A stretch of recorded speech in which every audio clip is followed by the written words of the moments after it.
Okay, so from one of my previous videos, we talked about my experiences with doing property management.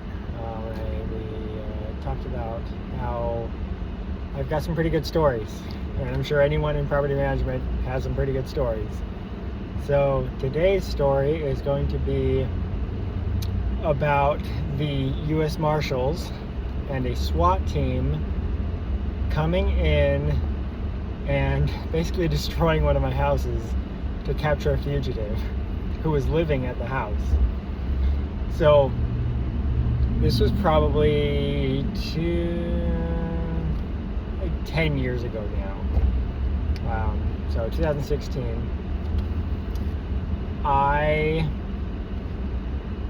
had just started with a property management company that I had to build from the ground up,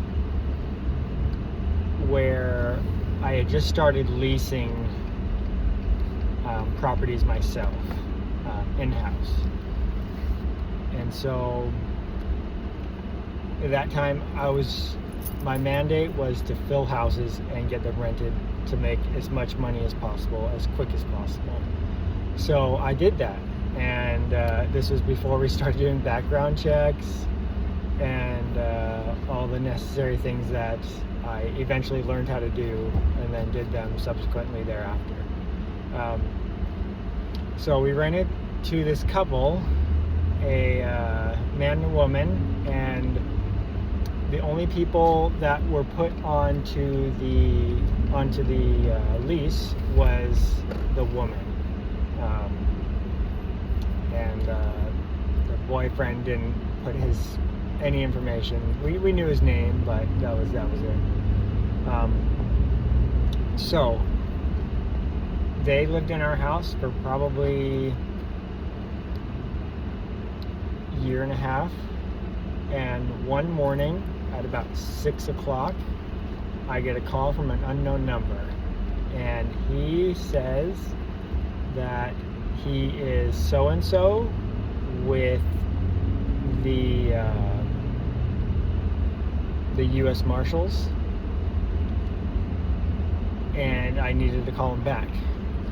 And so once I got up shortly thereafter and gave the number a call, and it didn't go directly to him. So I was like, well, maybe I'll call the local sheriff or local non-emergency line to see if they have any information, because he didn't give any details about why he was calling. And he just said your property. So at that point we probably had 100, maybe 115 properties at that point. So I have no clue what property he's talking about. After a little bit of runaround, I was able to figure out which property it was. And this is because the city that the property was in, their SWAT team was called out to assist with the U.S. Marshals. And so I'm like, oh boy, this is gonna be fun. So I get over there. It's probably 7:30 or so in the morning, and the street is all blocked off, and they have a armored vehicle and SWAT, and so and the woman who had lived there, they had gotten her out of the house. Apparently what had happened is they pulled up in the morning, and the two tenants were both outside. He saw them coming, and he booked it back inside, and barricaded himself. So the woman, I think, went back inside, but then came out. So they had her in custody. And again, I didn't know the reason. I didn't know what the issue was or why this was happening.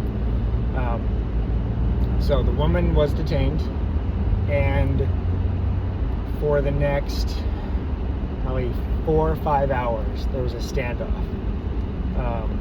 I went up and talked to the one of the U.S. Marshals that was in charge and answered questions that he had. I drew a site plan of the house, so I knew that they were going to go in. And it wasn't a very big house, so it was fairly easy to draw the layout. So I did that, gave that to him, and then about 30 minutes later, they move in with their armored vehicle.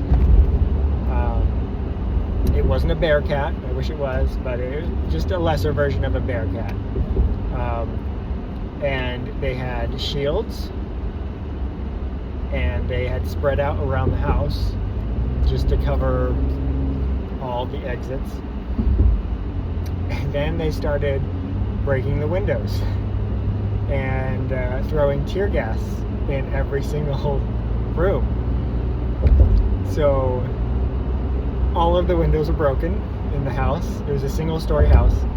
They put tear gas into every single window in every single room.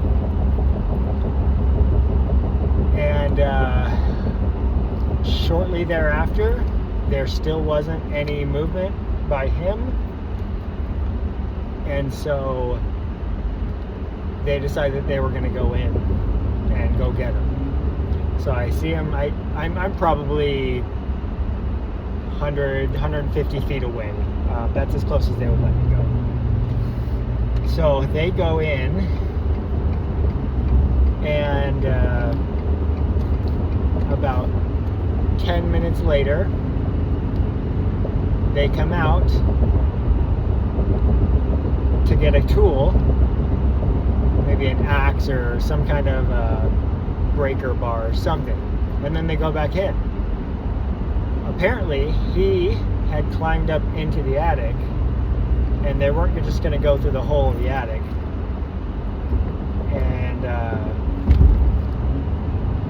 so they decided to start tearing down the sheetrock in the ceiling. And he wasn't just going to stay in one spot, so he went around to different spots of the house. So they keep cutting holes and pulling down the sheetrock and all the insulation, and he keeps moving, so they keep putting holes. So all the windows are shattered, all the windows are broken, sheetrock, the ceiling is getting torn apart, and he's still up there. Eventually they did corner him, and they yanked him down and pulled him out. And mind you, this was in the summer. And so going up in the attic of any house in Arizona in the summer is almost a death sentence if you're going to stay there for a long period of time. And that's if you're cool, calm, and collected. Not when the U.S. Marshals and the SWAT team is outside waiting to get you into custody. So when they pulled him out, he looked disgusting, because it was that nasty, it wasn't the fiberglass bat mentioned, it was like the powdery, flaking insulation. So it just gets everywhere. And then add sweat on top of that, and it just sticks to you. So when they pull him out, he has long hair, and his face and all of his hair, it's just insulation everywhere. And he just looks defeated. And then they set him down, and eventually they put him in one of their cars and take him away. So after that happened, I let them clear the rest of the house, and about an hour and a half after they pulled him out, I was able to go in and see what was done, and that's where I realized all the windows were gone, and all the ceiling was torn down. And then I realized for the first time that pepper spray and gas canisters is no joke. And it is not easy to get out of a house when you put so much into it. So we left everything open on that house for probably 2 weeks just to air it out. And then, luckily enough, it was hardwood floor or tile. It was hard floor, so no carpet. But we ended up having to sanitize the whole house and paint it, just to lessen the effects of the tear gas. And even for probably a month and a half after that, when you walked into that house, you could feel that the pepperness, the tear gas still lingering.